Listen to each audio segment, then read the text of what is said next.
Hello, welcome back. We're going to have a go at paper one. This is the higher version. This is a predicted 2022 paper based on the topics that have been released. And we're just going to have a go. Let's get cracking. So this is the normal stuff. It's non-calculator. This year we're getting a formula sheet. So let's just have a quick look at that. You've got the area of a trapezium, volume of a prism. You've got the circumference and area of a circle. We've got the quadratic formula here on the right, which might come in handy. We've got Pythagoras, trigonometry, and we've also got the general triangle rules as well. We've got the sine rule, the cosine rule, and the area of a triangle, so that's good. We've also got a strange formula for compound interest, and we've got some stuff on probability as well. So good to keep that in mind in case we get stuck later on. Alright, so we'll just get started straight away with question 1, which is write 240 as a product of its prime factors. So the way I like to do this is I just like to write a little list of primes to start with. So let's zoom in slightly. So on my right, I'm just going to start off with primes. So that's 2, 3, 5, 7, 11. And that's about as many as you need normally for this question. So I'll always start with 2, just see how many I can half 240 by, and just keep going until I get stuck. So if I start at 240, I can definitely half that. So pulling out a 2, circling it because it's prime, and 240 is 2 times 120. Then I can half that again, so that is 2 times 60. I can half that again, that's 2 times 30. I can half that again, that's 2 times 15. And then I can't half this, but looking at my list, 15 is 3 times 5. So now I want to write it as a product, and they want powers if there's more than one of the same number. So if I look at all the numbers I've got circled, I've got the number 2, and that comes up 4 times. So that's 2 to the power of 4, and then I've got 1, 3, and I've got 1, 5. And that's the answer to that one. 2a. Work out 3/4 minus 7/10. Well, if you ever want to add or take away fractions, you want the denominator, the bottom of the fraction, to be the same. And at the minute, it's not. So there's one way you can do it. You can just times the bottom numbers together, and that'll give you a number that you can use at the bottom. But if you can find a lower common multiple between 4 and 10, then that's going to be better. And actually, 4 and 10 both go into 20. So I'm actually going to, let's just write that down. So the least common multiple of 4 and 10 is 20. So I'm going to use 20. So let's just put these both under 20. We've got a minus sign. Now I've gone from 4 to 20. What would I have to times by? 5. So to make this fraction equal, I'm going to have to times 3 by 5 as well. And 3 by 5 is 15. Similarly, what do I times 10 by to get 20? Well, I times it by 2. So I want to times 7 by 2 as well to get 14. And then once they're both over the same thing, well, we just take them away then. So 15 minus 14 is 1. So 15 over 20 minus 14 over 20 is 1 over 20. Okay. So next question says work out 2 1/3 times 3/5. And it says give your answer as a mixed number in its simplest form. Well, before we can times them together, we need to turn this first one into a top-heavy fraction. And the way that we do that, so let's just write it down here, is you times the big number 2 by the bottom of the fraction and then add the top. So 2 times 3 is 6, plus 1 is 7. So this is 7/3. So the thing I want to do then is 7/3 times 3/5. And to do that, you just times the top 2 together and then the bottom 2 together. So 7 times 3 is 21. That gives me the top of the fraction. And 3 times 5 is 15, and that gives me the bottom. Now I want to simplify this and turn it into a mixed number. So let's simplify it first. 21 and 15 are both in the 3 times table. How many 3's go into 21? Well, it's 7. And how many 3's go into 15? It's 5. And then finally, I can turn 7 over 5 into a mixed number. How many 5's go into 7? Well, it's 1, and I've got 2 remainder. So it's 1 and 2/5, like that. Question 3. In a bag, there are only red counters, blue counters, green counters, and yellow counters. A counter at random is taken from the bag. The table shows the probabilities that the counter will be green or yellow. So if you look at the probabilities, we've got the probability that it will be green is 0.35, and the probability that it will be yellow is 0.2. Okay, the probability that the counter will be red is twice the probability that the counter will be blue. There are 21 green counters in the bag. Work out the number of red counters in the bag. Okay, a lot of information there. The main bits that I'm going to take is this bit. So the counter will be red. The probability of that is twice the probability that the counter will be blue. So let's just give it a letter. So the probability that the counter will be blue, let's be X. And the probability of it being red is twice that. So we can write that as 2X. Okay. So we know that all probabilities add to 1. Okay, so we're going to use that to help us. So let's add green and yellow first. So 0.35 plus 0.20 is 0.55. So we can see how much we've got left by taking that away from 1. So 1 take away 0.55 is going to be 0.45. Okay, and I've got to split that up between red and blue. Well, if we look at it, how many x's have we got in red and blue? Well, there's 2 in red, there's 1 in blue, so that's 3x altogether. And this 3x is going to be 0.45. Okay, if we ignore the decimal for a second, we want to divide by 3 to find out what x is. 45 divided by 3 is 15, so x is going to be 0.15. So all I've done there is I've just divided by 3 to get that. Okay, so now I can actually rub out my things here. That was just x, so I can write that as 0.15. And this was 2 lots of x, and so 2 lots of 0.15 is 0.3. Okay, so that's that bit. Now we know that there are 21 green counters in the bag. Okay, work out the number of red counters in the bag. Okay, well, green, excuse me. So if we go back to our table, green was 0.35. And that was related to 21 counters. And we want to go from that to red. So red was 0.3 or 0.30, and we want to figure out what that's related to. Okay, so this is a bit of a proportion question. So we want to look at, we're thinking about 35 and 30, and what times table are they both in? And we're going to make a little middle ground here. So 35 and 30 are in the 5 times table. So I'm going to look at 0. Oops, let me get that right. I'm going to look at 0.05. Okay. Now, how do I get from 35 to 5? Well, I divide by 7. And how do I get from 5 to 30? I times by 6. So I want to do exactly the same thing with this. So 21 divided by 7 is 3. And 3 times 6 is 18. And that's our answer. So there are 18 red counters. So let's write that down. Okay, so 18 red counters. Lovely. Number 4, here is a graph of y equals 2x plus 6 minus x squared. Okay, so you've got a quadratic graph. It's an upside down one. Very exciting. And A says write down the turning point of the graph y equals 2x plus 6 minus x squared. Well, no spoilers here, but the turning point is where it turns. So we're just looking at that there. So let's just zoom out slightly. Oops. So I would use a ruler if I had one, but I can't on this technology. But we're looking at this point here where it turns. So to me, that looks like it's on 7. And if I go all the way down this line here, you know, if we've got from 0 to 2, that is looking to me just being less than 1, and there's 5, so that's going to be 0.8.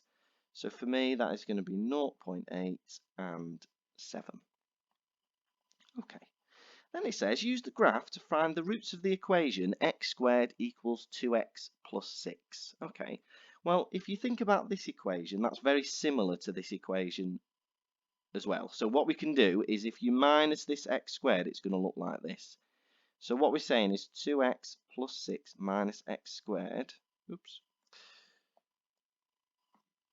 minus x squared is equal to what? Well, if I take away the x squared from this side, this is going to equal 0. So what we're saying is that y is 0. So if we look at our equation here, y is 0 is this here, this line here, the x-axis, yeah? And what we're figuring out is what is x when it crosses the graph on these 2 points. Okay, so on the left, that to me looks like minus 1.6, and on the right, that looks like plus 3.6. So x is minus 1.6 or 3.6. Number 5. So we've got that 5 is less than 2y is less than 12, where y is an integer. So let's just write down what that means. So an integer is a whole number. Write down all the possible values of y. Okay, well if we write this out again, so 5 is less than 2y is less than 12. And then what we can do is we can solve it like we normally would. If you've got 2y, we want to divide by 2 to find out y. So if you divide 5 by 2, you're ending up with 2.5 is less than y is less than 12 divided by 2, which is 6. Alright, so we want to write down what y could be. Now remember, it's got to be a whole number. So if it's more than 2.5, the first whole number it could be is 3. It can be 4 as well, and it can be 5, and it can't be 6. And the reason it can't be 6 is because this is just the less than sign. If there was a little equals sign next to it, if it was like that, less than or equals, then it could be 6, but it's not, so it isn't. Alright. So that's it, 3, 4, and 5. Question 6. Dermot has 240 counters. The counters are either red, blue, yellow, or green. 15% of the counters are red, 2/5 of the counters are blue, and the ratio of yellow counters to green counters is 3 to 1. Work out the number of yellow counters Dermot has. Alright, well in this, there's a lot of information, but you can just work things out from each little fact. So the first fact is that 15% of the counters are red. So let's just work that out. We know there are 214 counters, so let's work out 15%. The first thing I'd want to do is 10%. So 10% of 240 is 24. 5% is going to be half of that, yeah, because 5 is half of 10. So 5% of 240 is half of 24, which is 12. And so 15% is going to be that plus that. So 24 plus 12 is 36. So I'm going to keep that in a box so we remember it. The next bit of information, it says that 2/5 of the counters are blue. So let's work out 1/5 of the counters. So 1/5 of 240, if you divide that by 5, you're going to get 48. And we want 2/5. So 2/5 of 240 is going to be 96. Alright, so now we've got yellow and green left. So let's see how many left we've actually got. So let me grab a different colour. Let's go black for now. So we've got 96 blue plus 36 red. That is going to give me 132. And if I take that away from 240, I'm going to be left with 108. Alright, so now we've got a ratio of 3 to 1. So the first thing I want to do with the ratio is add it. So 3 plus 1 is 4. So what I want to do is I want to divide this 108 by 4. And if you do that, you're going to end up with 27. And so each part of my ratio is 27. We want to work out the number of yellow. So in our ratio, yellow is 3. So we just want to do 27 times 3, which is 81. So we get 81 yellow. Okay. Number 7. So we've got a cube, and it says work out the volume of the cube. Give your answer in standard form. Okay. Well, we've got every side being 0.05. So a cube, you just cube 0.05. So where the word cube comes from. So let's do that. So we want to do 0.05 times 0.05 times 0.05. Now, whenever I times decimals together, I always ignore the decimal to start with and just times the numbers together. So that's 5 times 5 times 5, which is 125. Okay, so I've got 125, and now I want to figure out where my decimal's going.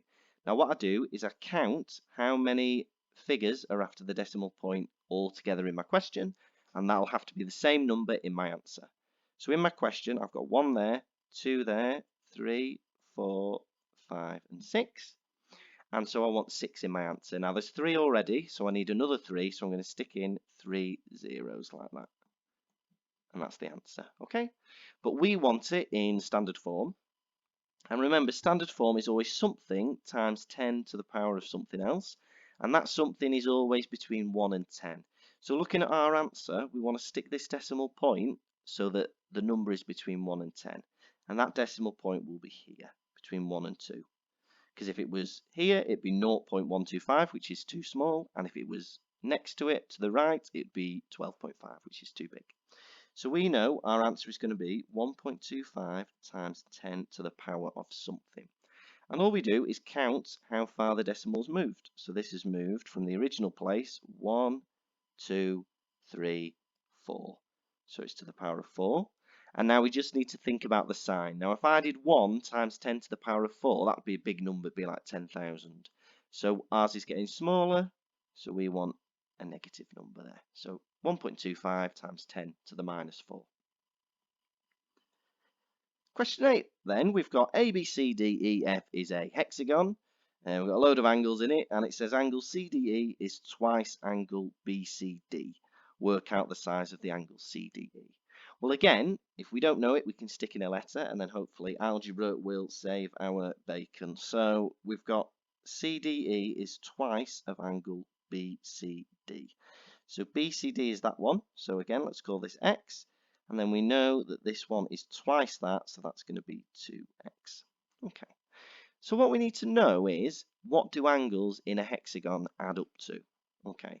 So there's a formula for this, and what you do is you do the number of sides, take away 2 times 180, and that'll give you the total number of the interior angles. So another way of thinking about this, if you pick any vertex, so let's pick this E here, you can cut the shape up into triangles by going from that same vertex to all of the sides, okay? And that gives us 4 triangles, so it's going to be 4 lots of 180. And that works with our formula, because in a hexagon there are 6 sides, and 6 minus 2 is 4. So this is just 4 times 180, which is 720 degrees. So we know that all of these have to add up to 720. So let's see what that looks like. So if we add up all our angles, so starting with E and going clockwise, we've got 121 plus 144 plus 129 plus 125. So let's just see what they add up with to start.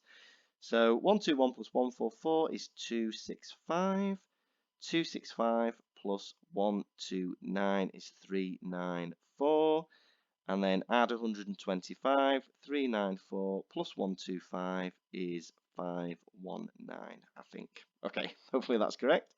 And then we want to take that away from 720. So 720 take away 519 is going to give me 201. All right then. So now, again, we look at, well, what's that 201 going to be split between? And remember, we've got 2x and 1x, so that's 3x. So 3x is 201. And we divide by 3, so 201 divided by 3 is 67, so that is x. Now we want the angle CDE, which is 2x, so let's just do that. So 2x is going to be 67 times 2, which is 134. There we go. All right, number 9. Liquid A has density of 1.2 grams per centimetre cubed. 150 centimetre cubed of liquid A is mixed with some of liquid B to make liquid C. Liquid C has a mass of 220 grams and a density of 1.1 grams per centimetre cubed. Find the density of liquid B. Okay, well, let's just write out the formula for density to start with, and the units are going to help us. Okay, So we'll write it up here. So density is going to be, well, if we look at the formula, it's grams divided by centimetre cubed. And grams is mass, and centimetre cubed is volume. Okay, and again, look for the question if you want to double check that. So this says mass of 220 grams, so we know grams is mass, and volume's just got to be the other one, hasn't it? All right. So let's see what we want to work out. We want to work out the density of B, but, excuse me, we don't know anything about B actually, do we? We don't know the density of it, we don't know the mass, and we don't know the volume. So let's use the other liquids to help us with that. Now for liquid A, let's start with liquid A. We know its density and we know its volume because it's 150. So we can write that out. So for liquid A then, we've got that 1.2 is mass, so I'm going to write that as mass of A because we don't know what it is, divided by the volume, which is 150. Okay, and then I can solve that by just timesing out the 150. So we get that mass of A is going to be 1.2 times 150, which is 180. Okay, so that is the mass of A. Now we also know the mass of C, so we can actually work out the mass of B from that. So let me just grab a different colour. So the mass of B, which is what we want to know, let's put everything we want to know in green. So the mass of B is going to be the mass of C, which is 220, minus the mass of A, which is 180, and that gives us 40. So the mass of B is 40 grams. Okay, and we want to keep that in our minds. Okay, so let's think about volume now, so we can use that thinking about liquid C. So C, we've got that the density is 1.1, and that is mass, which we know is 220, divided by the volume, which we don't know. So that is going to be volume of C, VC. All right then, well we can just swap this VC and this 1.1, so times up by VC and divide by 1.1. So that'll give us that VC is 220 divided by 1.1. Now if I look at this, I'm seeing, if you squint your eyes a bit, I'm seeing 22 and 11. And 22 divided by 11 is 2. But remember, I've got 220 instead of 22, so that adds a 0. And I'm also dividing by 1.1, a smaller number, so that's going to make it bigger as well. So that's 200 is the volume of C. So again, I can look at the volume of B. So let me go back to my green one. So the volume of B as well is going to be the volume of C, 200, minus the volume of A, which is 150, and that gives me 50 centimeters cubed. Okay, and the reason that works is you're mixing liquids together, aren't you? So A and B are being added up to make C. So if you add two volumes together, it's just going to be the sum of that. And if you add two masses together, it's going to be the sum of that. So finally then, we can work out the density of B. So the density of B is just going to be the mass, which is 40, over the volume, which is 50. And that's 4 over 5, which is 0.8. So I can write my answer as 0.8 grams per centimetre cubed. Number 10. 10 students have a mean height of 150 centimetres. 4 of the students have a mean height of 165. Work out the mean height of the other 6 students. Okay, well let's start off by thinking about, well, what does the mean mean? So what it is you add them all up and divide them by how many there are. So if we start off thinking about this fact, let's think about that in purple. So we're adding them all up, so let's call them x1 plus x2 plus blah blah blah plus x10. Yeah, so all these numbers, there are 10 of them, you add them all up, you divide them by 10, and you're ending up with 150. Okay, and I can make that a bit simpler by timesing out the 10, so I know that all these students added up is going to be 1,500. Okay, so let's keep that in my back pocket for now. And now let's do this orange one. So it says 4 of the students have a mean height of 165. So this is very similar. Let's do this up here actually. So x1 plus just up to x4 divided by 4, because there's only 4 this time, is 165. So I can times by the 4, and 165 times 4 is going to give me 660. Okay, So now I know that 4 of the students are 660, and I know that all of the students are 1,500. So I can find out that the 6 left, what do they add up to? So 1,500 take away 660 is going to be 840. Now we want the mean of that, so that's just going to be 840 divided by how many students there are, and there are 6. Okay, so then we just do a quick bus stop method. So we want to do 840 divided by 6. How many 6's going to 8? 1, remainder 2. How many 6's going to 24? It's 4. And how many 6's going to 0? It's 0. So the mean height of the other 6 students is 140. Alright, so the points A, B, C and D lie in order on a straight line. So we've got the AB to BD is 2 to 5, and we've got AC to CD is 4 to 7. Okay, so when you've got two separate ratios like this, you want to make them add up to the same thing. So if we look at this ratio, we've got 2 plus 5 is 7, and in this ratio we've got 4 plus 7 is 11. So we've got these two numbers here, and we want to make them the same. So let's just times them together over here. So 7 times 11 is 77. So we want to make both ratios add up to 77. So for this first one, well, this 7 we've times by 11. So let's times everything in the ratio by 11. So we've got 2 to 5, and that's going to become 22 to 55. And this other one, let's grab a different colour. This we've times by 7. So 4 to 7, if we times by 7, that's going to be 28 to 49. Okay, so now they're all over 77, so they kind of match. All right then, so we want AB to BC to CD. Okay, well now we can just write down what we've got. So we've got AB, well that was this one, and so that's this one. So AB is 22. BC, we haven't actually got that anywhere, so let's leave that blank for now. And then CD, well that's this one, so that's that one, which is 49.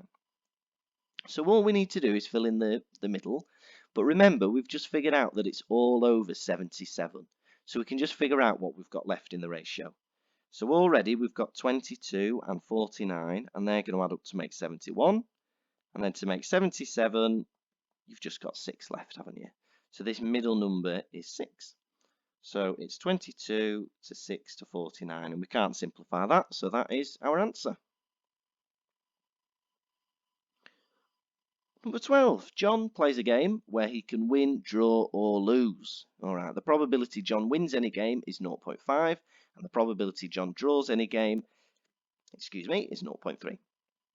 He plays 2 games, work out the probability he wins exactly 1. So this is a probability tree diagram.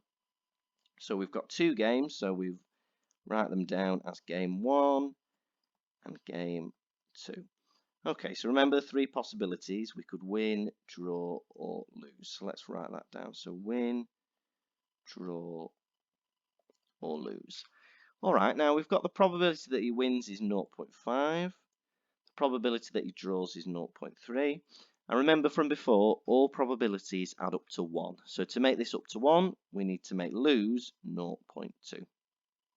Okay, and then we just need to do it again for the next time. So we've got win. So again, we want win, draw, or lose for each one. Okay, so let's just do that again. So win, draw, lose, win. This might be the point where you make yourself a cup of tea while I do this. Win, draw, lose. And you know, one game doesn't affect the other because they're separate, they're independent. So this is going to be the same. So 0.5, 0.3, 0.2, 0.5, 0.3, 0.2, 0.5, 0.3, 0.2. Okay. Right, we want to work out the probability that he wins exactly 1 game. So there's going to be a lot of possibilities here, so I'm going to use a highlighter actually, and I'm going to go along every line where this is possible. So if he wins exactly 1 game, that means he can win the first game and draw the second, or he can also win the game and lose the second. The other option is that he draws the first game and wins the second. That would be winning once. And he can also lose the first game and win the second, and that would be winning once as well. So now what we want to do is we want to figure out the probability. Now, if you're going across the tree, you times. And for all the different possibilities, you add them up. So what we're going to do here is we're going to just go along the trees. So for the first one, it was win, which is 0.5, and lose, so times 0.3. That's one possibility. Let's add the other. So the other is winning and then losing, which is 0.2. Then we've got draw, which is 0.3, and win, which is 0.5. And then we've got lose, which is 0.2, times win, which is 0.5. Okay, so let's figure these out then. So 0.5 times 0.3 is 0.15. 0.5 times 0.2 is 0.1. Let's write it as 0.10, and then you're going to get the same two numbers again. All right, and then we just add them up. We're going to get 0.5 altogether. All right, so 0.15, 0.25, 0. Yeah, I'm happy with that. So the probability is 0.5. Okay. All right, so number 13, the cumulative frequency table shows the height in centimeters of some tomato plants. Okay, so just zoom out a little bit. It says on the grid, plot a cumulative frequency graph for this information. Well, if it's cumulative frequency, you always go at the end of I can't think of that word, the end of the width, the class interval. So here, you know, for instance, this first one, that's going to be 150. So the cumulative frequency is 7, and it's 150. So I'm going to zoom in just so my graph's a bit more accurate. So, oops. Let's get rid of that. All right. So it was 150 and it was 7. So here we've got 150 and it is 7. So you've got 10 squares between 0 and 10, so every square is 1. So that is going to be there. So that's my first one. Then the next one is 140 to 160. So we want to go at the end, 160, and that is 17. So 160 is 17, which is there. Then we've got 170 and 32. So that is there. Then we've got 180 and 51. So that is there. And we've got 190 and 57. So that is going to be there. And then 200, sorry, is 60. So that is there, like this. So we want to draw it as a curve. So it's just going to look like that. All right, that's not bad, is it? Okay, so that's our cumulative frequency graph. And then B says find an estimate for the interquartile range. Okay, so the interquartile range, then we need to work out a quarter of the way and 3/4 of the way. So the first thing I'm actually going to do is think about halfway, because that's going to help. Now remember, the whole thing is 60, so halfway of that is going to be 30. And then you just want to work out half of each little section we've done here. So half of 30 is 15. So that's going to be what we call our lower quartile. So let's just draw that line across like that. And between 30 and 60 halfway is 45. And that's going to be our upper quartile. Okay, so then all we do is we just figure out what these are on our graph. So this lower quartile hits the graph there. That is absolutely terrible. So let's, oops, I'm having a nightmare here. Right, there we go. All right, so that is going slightly better, and that is going to there like that. So let's figure out what these are then. So again, we've got 10 going across and it's 1 for every square. So that looks to be 159. And this looks to me to be 177. So for our interquartile range then, we just want to take the biggest away from the smallest. So 177, take away 159 is going to give me 18. And that's our interquartile range. Okay.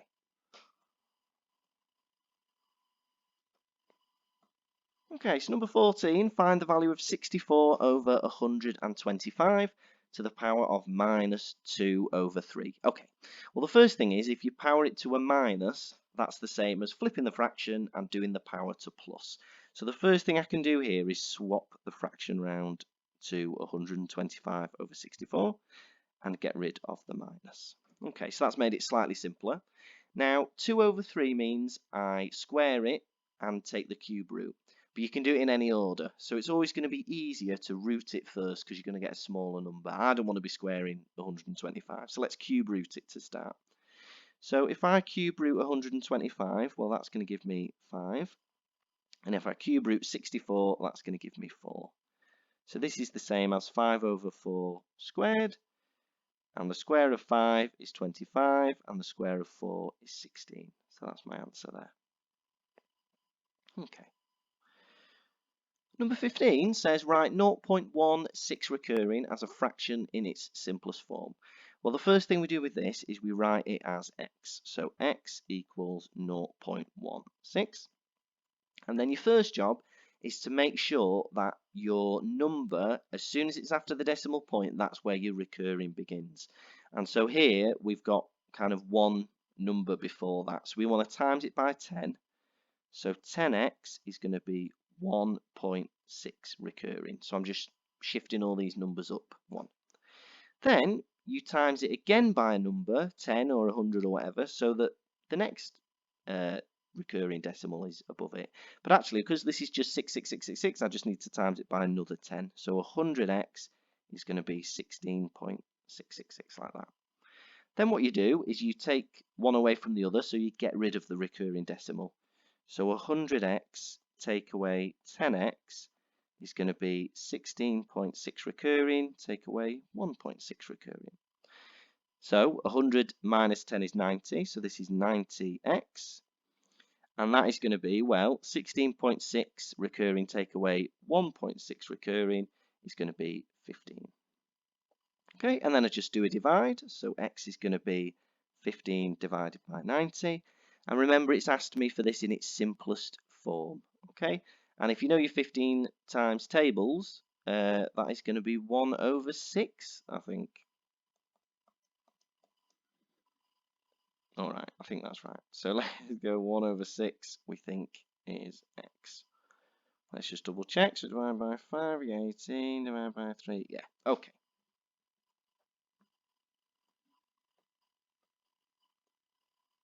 All right, number 16. So ABC is an isosceles triangle. Angle ACB equals angle ABC. The area of the triangle is 60 centimeters squared. Calculate the perimeter of the triangle. Okay, well, we know that the area is base times height. So to figure out the perimeter, what we want to do with an isosceles triangle is we want to cut it in half like that. So you've cut it in half and then you've got two right angled triangles and we're hoping we can use Pythagoras, but we need the height. So this is where we can use 60. So the area of a triangle is half of base times height. Okay, so let's use that. We know the area is 60. So 60 is half of base, which is 10, times height. Okay, well, half of 10 is 5. So 60 is 5h. So again, we just divide by 5. So h is 60 divided by 5, which is 12. Lovely. So we know that this height is going to be 12 centimeters. Now we can use Pythagoras. So let's just redraw this triangle that we've halved. Now this bottom bit is obviously half of 10, so that's going to be 5 centimeters. We want to figure out x, and this is 12 centimeters. Okay, so we use Pythagoras, so it's going to be a squared plus b squared equals c squared, where c squared is the hypotenuse, which is x. So we've got 5 squared plus 12 squared equals x squared. So that's 25 plus 144 is x squared.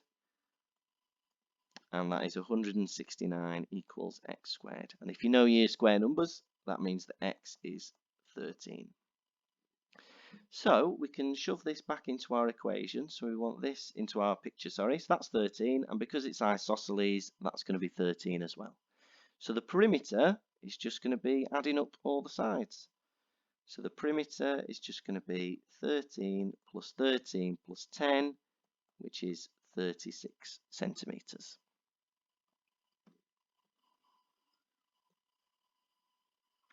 All right, number 17. So we've got the equation of 5 straight lines. P is y equals 2x plus 5. Q is y equals minus 2x plus 5. R is y equals x plus 5. S is y equals minus half x plus 6. And T is y equals half x plus 1. Okay. A says write down the letter of the line that is parallel to y equals x plus 6. Well, if it's parallel, the gradient is the same, and that means the number in front of the x is the same. Now here we've only got one x, so we need an equation with one x in our list, and that's going to be r, isn't it? Because that's just y equals x plus 5. So a line parallel is r. B says write down the letter of the line that is perpendicular to y equals 2x minus 1. Well, again, the gradient is 2. Now, if it's perpendicular, we want it to be minus the reciprocal. So the gradient is going to be minus a half. And then if we look at this, that is going to be s. So that's s.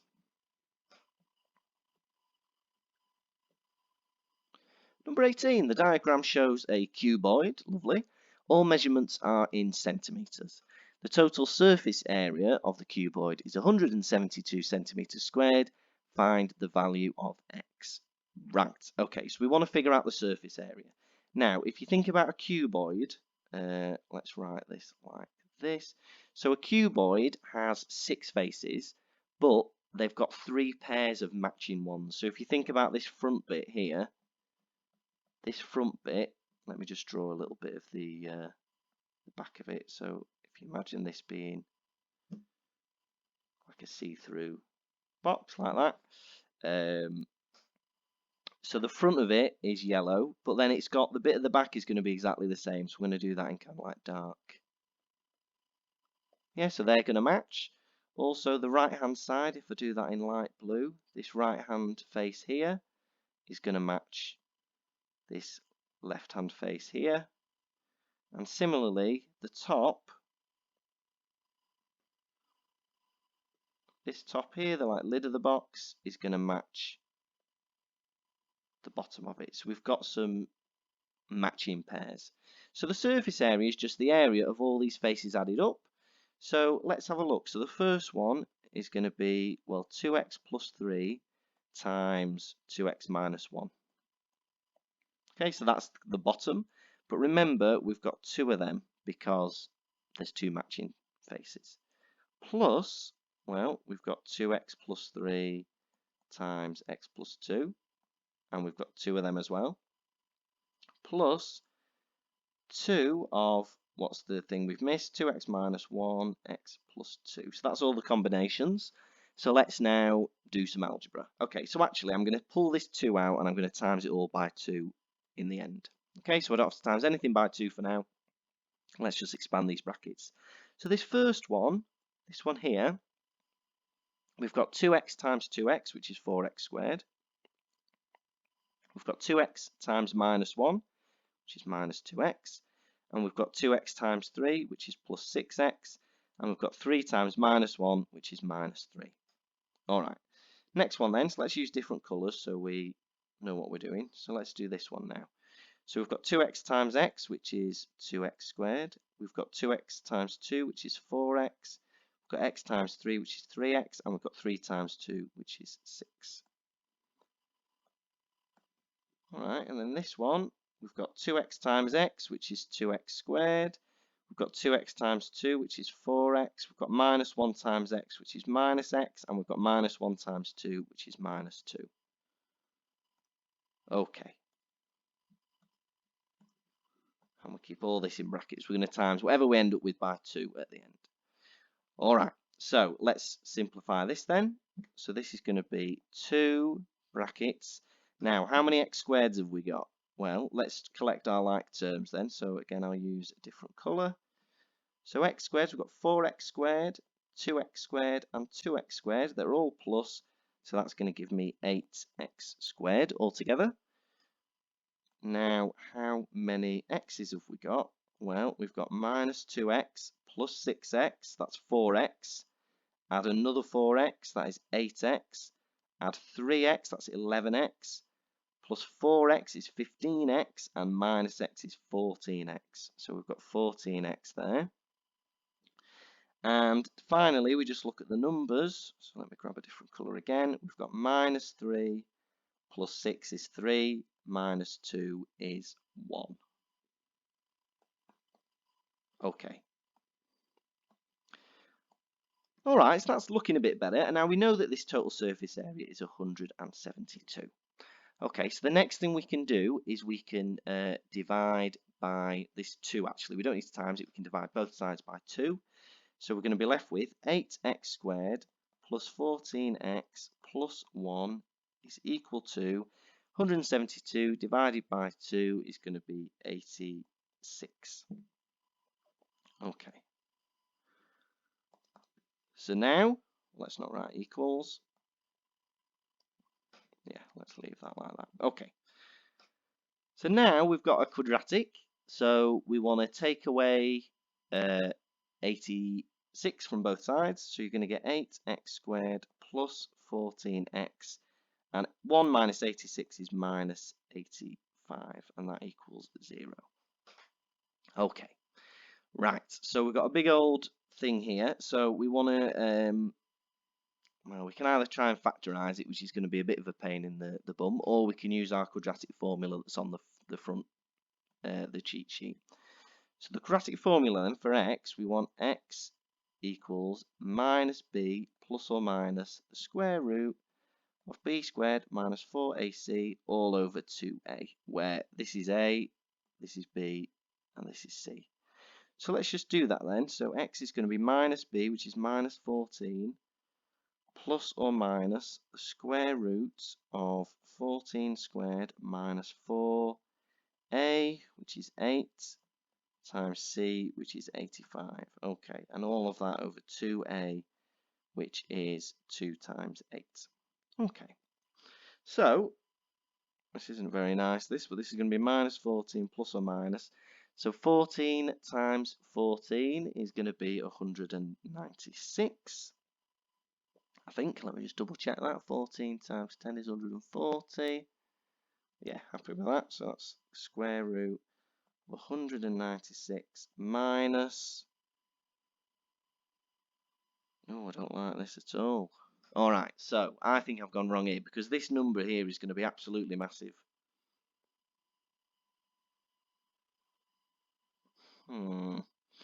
Okay, so this is a good exam technique. So I've got to a point where this is, I'm going to get such a big number here that I'm going to be square rooting a negative number, which is bad.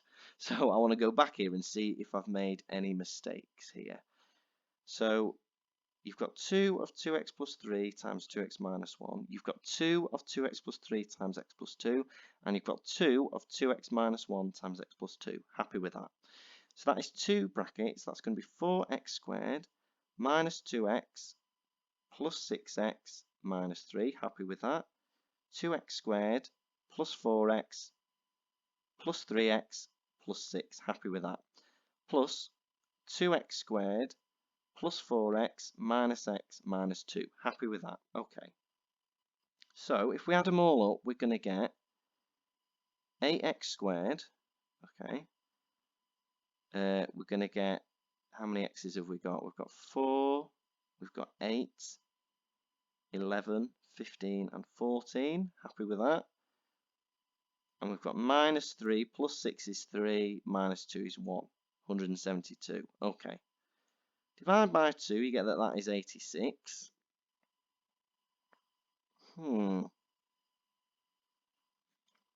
So, I don't think anything's gone wrong here. This is just going to be horrible.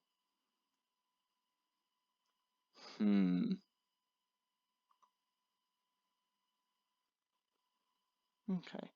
All right, well, let's try a different technique then. I'm going to try and see if I can factorize it. Okay, so let's go over to this, but then that's not going to...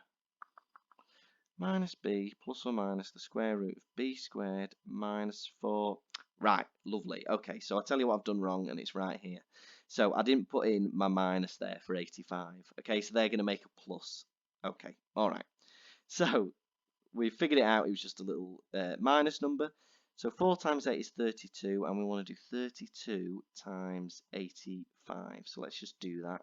So 2 times 5 is 10, 3 times 5 is 15, 2 times 8 is 16, and 3 times 8 is 24. Add them up, you're going to get 2720. Okay.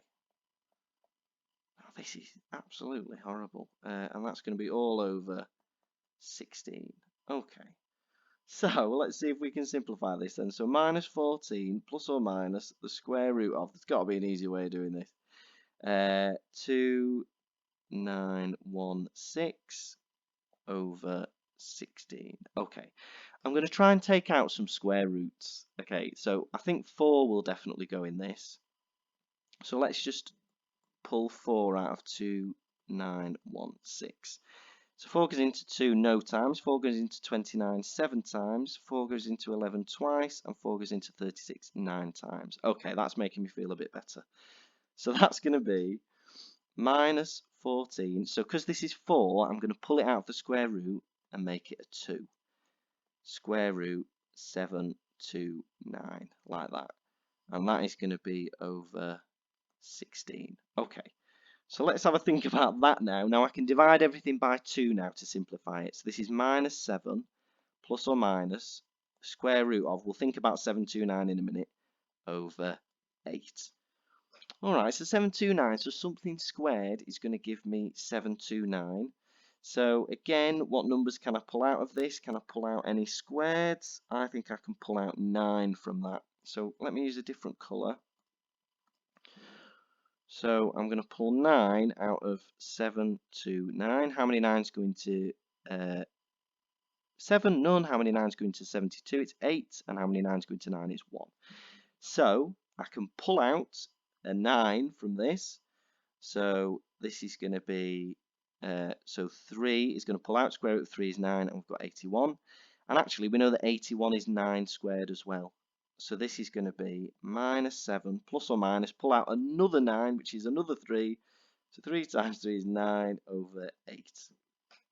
Wow, okay. So our two options then are going to be minus 7 plus 9, which is 2 over 8, which is 1 over 4. Or it's going to be minus 7 minus 9, which is minus 16 over 8, which is minus 2. Okay. Now we want x to be equal to this. Now x can't be a minus number, because if x was minus 2, the height of this would be 0, which doesn't make any sense. So x has got to be a quarter. And that was horrible. There must be a nicer way of doing that, because that was pretty nasty for a non-calculated paper. Okay. Alright, so next question, so number 19, so it says write 3 minus root 8 squared in the form of a plus b root 2, where a and b are integers. Okay, so 3 minus root 8 squared is just 3 minus root 8 times itself. So we can do that, so 3 times 3 is 9, 3 times minus root 8 is minus 3 root 8, and minus root 8 times 3 again is minus 3 root 8. And minus root 8 times minus root 8 is going to be plus 8. So the square root of something times itself just gets rid of the square root, and we're just going to be left with 8. Okay, and then we can simplify it. So 9 plus 8 is 17. And minus 3 root 8 minus another 3 root 8 is minus 6 root 8. So that is that. Okay, that was a nicer one, wasn't it? All right. Okay. So given that, 2x plus 1 to x plus 2 is the same as x plus 8 to 3x minus 4. Find the possible values of x. Okay, well, to do this then, we want some of the ratios to match. So it's hard when it's algebra, but we can definitely make them match to be 1 by dividing by the fractions. So if we think about this one, let's get 1 on the right, and we're going to divide by x plus 2. So this one is going to become 2x plus 1 over x plus 2 to 1. And we can do a really similar thing with this one. Let's make the second one match as well. So we've got x plus 8 divided by 3x minus 4, and that's to 1 as well. So if they're both proportional to 1, they must equal each other. Okay, so in the ratio. So now we can write out our fraction. Let's grab a different colour. As 2x plus 1 over x plus 2 equals x plus 8 over 3x minus 4. Okay, so we want to find x. So we don't like these fractions, so let's times out these fractions. So I'm going to send this one up here, and I'm going to send this one up here, times cross multiplication. So on the left, we're going to get 2x plus 1 times 3x minus 4. And on the right, we're going to get x plus 8 times x plus 2. All right, so let's times out these brackets. So 2x times 3x is 6x squared. 2x times minus 4 is minus 8x. 1 times 3x is just plus 3x. And 1 times minus 4 is minus 4. On the right, we've got x times x is x squared. We've got x times 2, which is 2x. And we've got 8 times x, which is 8x. And we've got 2 times 8, which is 16. Okay, so let's do a little bit of simplifying. So we're going to have 6x squared. We've got minus 8x plus 3x is minus 5x. And on the right, we've got 2x plus 8x is 10x. All right, so again, we can now bring everything over to the left-hand side and have it equal to 0. So if I take away the x squared, I'm going to be left with 5x squared. If I take away the 10x, I'm going to be left with minus 15x. And if I take away the 16 from minus 4, I'm going to get minus 20 equals 0. Okay. Now, I can make my life 10 times easier by noticing here that all of these numbers, 5, 15, and 20, are in the 5 times table. So I can divide everything by 5. So that's just going to be x squared minus 3x minus 4 equals 0. Lovely. So now I can factorise. So I want two numbers that times to make minus 4 and add to make minus 3. And that's going to be, let's grab a different colour, that's going to be minus 4 and plus 1. Okay, so this is x minus 4, x plus 1 equals 0. So that means you just swap the sign, so x is 4 or minus 1. And the reason that is, excuse me, these two numbers times to make 0. So that means one of them must be 0. So either x minus 4 is 0, and if you solve that, that must be x is 4, because 4 minus 4 is 0, or x plus 1 is 0, and if you solve that, x would be minus 1. So that's where these two numbers come from. Okay. 21, so we've got a speed time graph, and we want to work out an estimation, for the acceleration when t is 2. Okay. So what we want to do with this is we want a tangent of the graph, and we want to work out the gradient of the graph. So t is 2 is here. So if we go up on the graph, that's this point here, and we want to find a tangent to that point. Now, a tangent is just a straight line that just touches the curve once at that point. So if I had a ruler, I would use it, but I don't on this program. So I'm just going to try and do my best straight line. It's not going to look great. Something like that. Okay. So what you then do, actually, I'm really not happy with that. Let me see if I can make that bit a bit better. There we go. All right. So with this tangent, we just want to pick 2 points and figure out the gradient. So it doesn't really matter. So let's pick that point itself. So t, and then let's just go up to there. Okay. So to find the gradient, so we've got this right angle triangle here. Let's draw it a bit more clearer. And we want to do rise over run. So the rise, well, the run's easy, isn't it? Because we've gone from 2 to 3. I did that on purpose. So The run is 1. It's just moved 1. And then the rise, well, we need to figure out where we've gone from and to. So that looks to be 26, maybe? No, it's a bit higher, maybe 27, let's say. So it's gone from 27, and what's that there? That to me looks to be 37. All right, which is 10. Okay, so the gradient is rise, so let's write it, is rise over run, which is 10 over 1, which is 10. So I'm thinking that's the acceleration. All right, 22, so the table shows pairs of values for x and y. So when x is 2, y is 32. When x is 3, y is 72. And we want to tick the correct statement below. So it says y is proportional to x, y is proportional to x squared, and y is proportional to x cubed. Okay, so, well, I'm just going to test them out because actually the next question says write a formula for y. So if I test them out in part 1, it's going to make part 2 really easy. So if y is proportional to, let's just underline, well, let's just put this in a little box for now. So we're going to look at orange, y is proportional to x. So that would mean y equals some number k times x. So if we put in the first couple of numbers, so y is 32 when x is 2. So y equals 2k. Divide by 2, you get k is 32. Sorry, dear me. 32 divided by 2 is 16. So now I've got y equals 16x. So I want to test if that works for the second pair of numbers. So 72 equals 16 times 3 this time.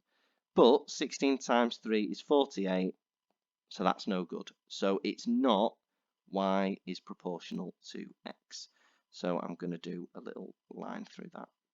So let's try the next one then. Let's try y is proportional to x squared. So that would mean y equals kx squared. So let's try that. So this time 32 is k times 2 squared, which is 4. Okay, so 2 squared is 4. Divide by 4, you're going to get x squared is 16. Sorry, ignore me. So this is going to be 4 times k. 4 times k, and then divide by 4, you're going to get that k is 8 in this equation. All right, so then you've got y equals 8x squared. So let's see if it works with the second one. So y is 72, and that's going to be, well, 3 squared this time is 9. So this is 8 times 9, and 8 times 9 is 72. Lovely. So that's our correct thing. All right, and then it says write a formula for y in terms of x, but we've already done it here. Because we figured out what k is, we've got that y equals 8x squared, and that's that. 23 then, so BAC is a sector of a circle, centre A, and AC is 10 centimetres. So it says find the area of the shaded segment, give your answer in terms of pi. Okay, well, we've got two things going on here. We've got a sector and we've got a triangle. And to figure out, the area of the shaded region, we'll want to do, so let's write this down. So the area of the shaded region, that's going to be area of the sector minus area of the triangle. Okay, hope that makes sense, because this is the whole sector, but then you want to get rid of this triangle bit here, just to leave you with the grey area. Okay, so we can work these things out. So let's work out the area of the sector to start. So the area of the sector, now remember it's a sector of a circle, okay, so it's going to be some fraction of the area of a circle. So let's write the fraction down then. So we know that it's 60-degree angle, but a whole circle is 360. So it's going to be that times the area for a circle. It's in the sheet at the beginning. It's pi times r squared, and that is 10 in this case. So 10 squared. So we can simplify that. 60 divided by 360 is 1 over 6 times pi times 10 squared is 100. So that's 100 over 6 pi, which I can simplify as 50 over 3 pi. Okay, so that's the area of our sector.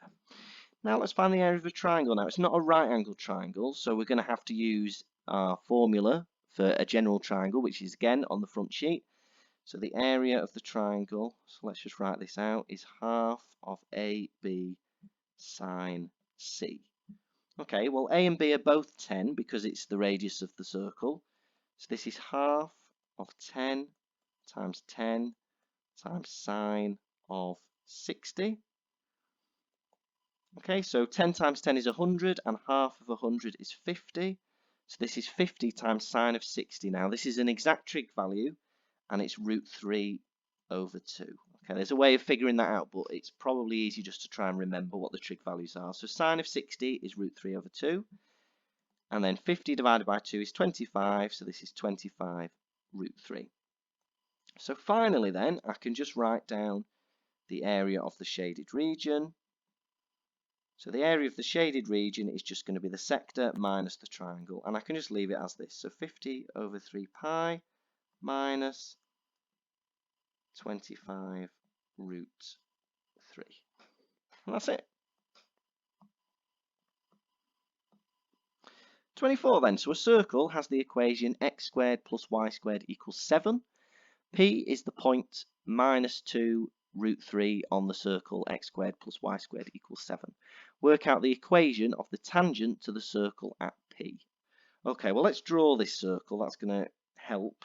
So if I've got a general xy plane. Now, what's this equation for the circle telling me? Well, there's nothing interfering with x squared and y squared, so the centre is 0. And the radius is going to be the square root of whatever's on the end, which is 7. So we can just draw it like that.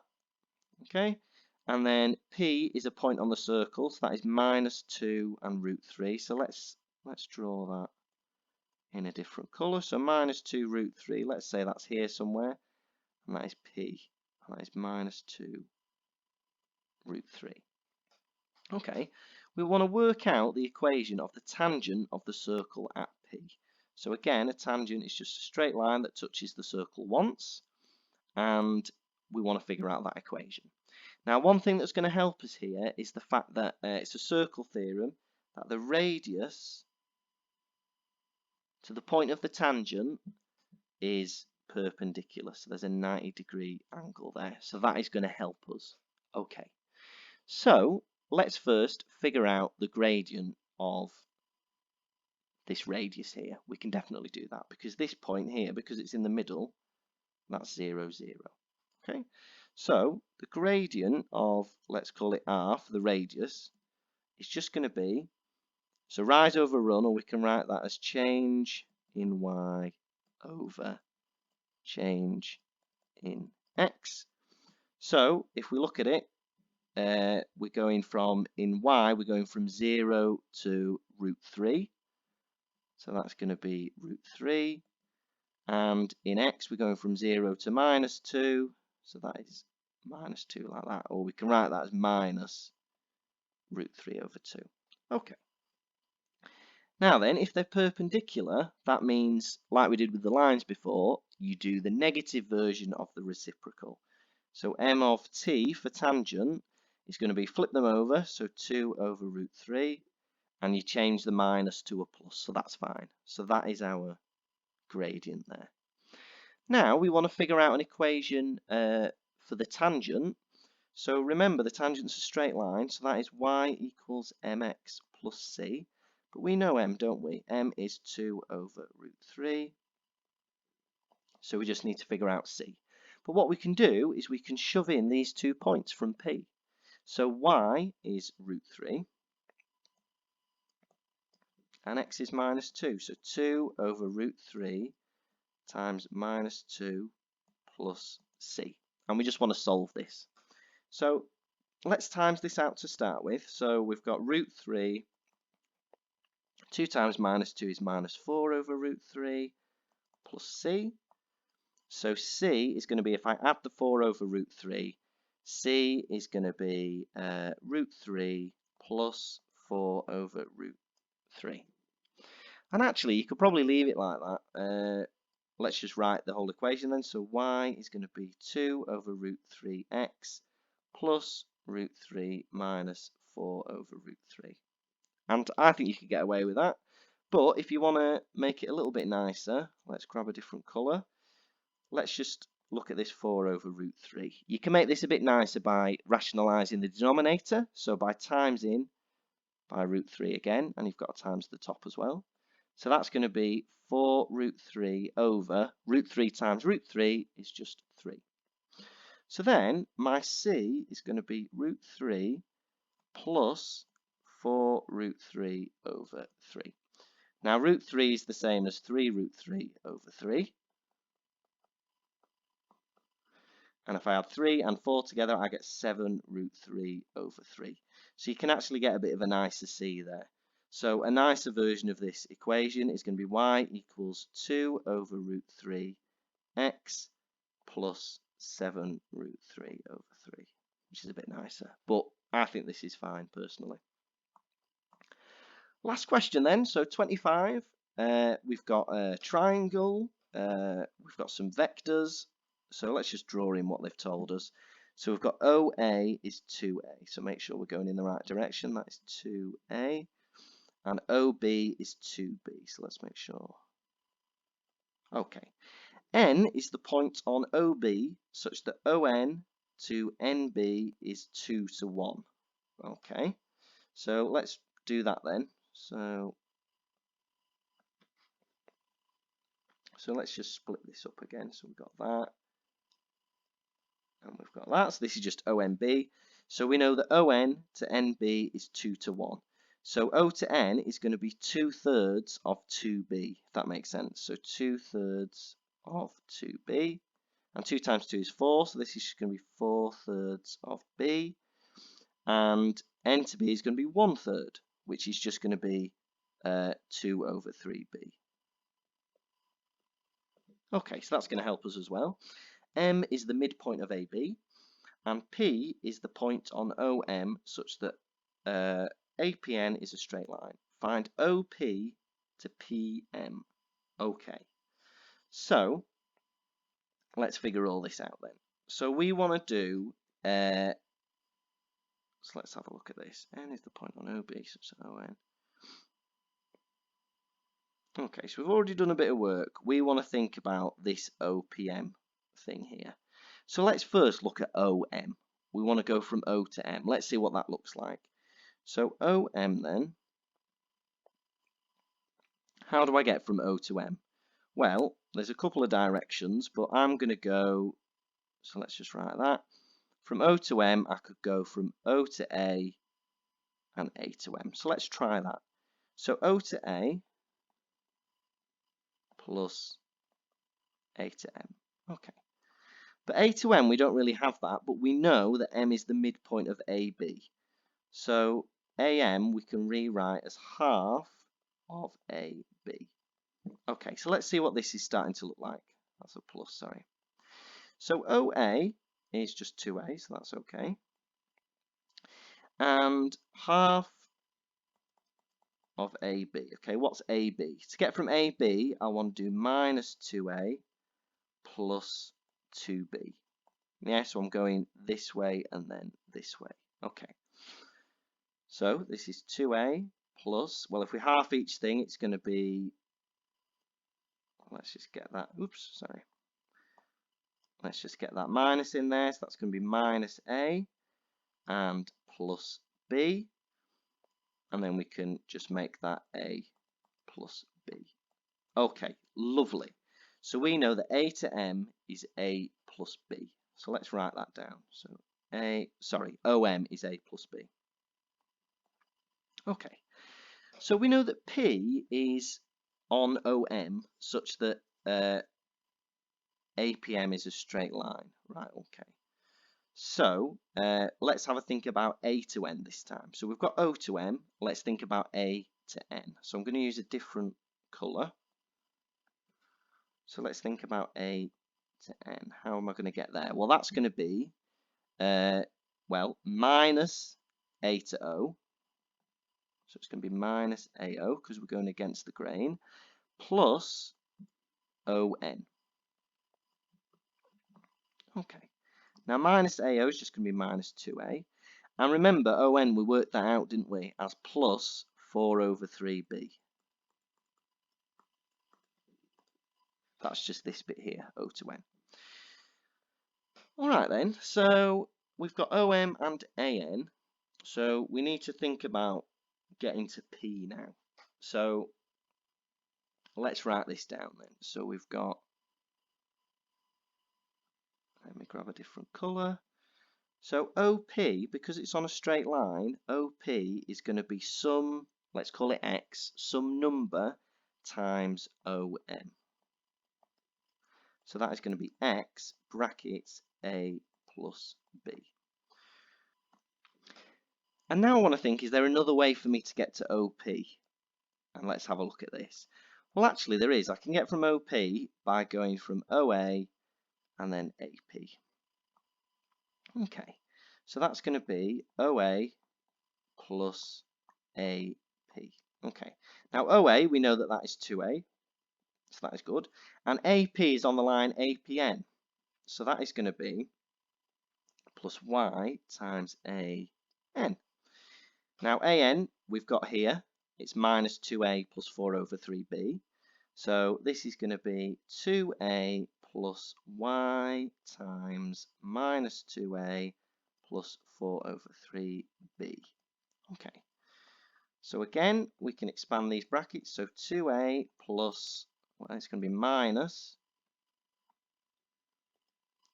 2YA plus 4 over 3YB.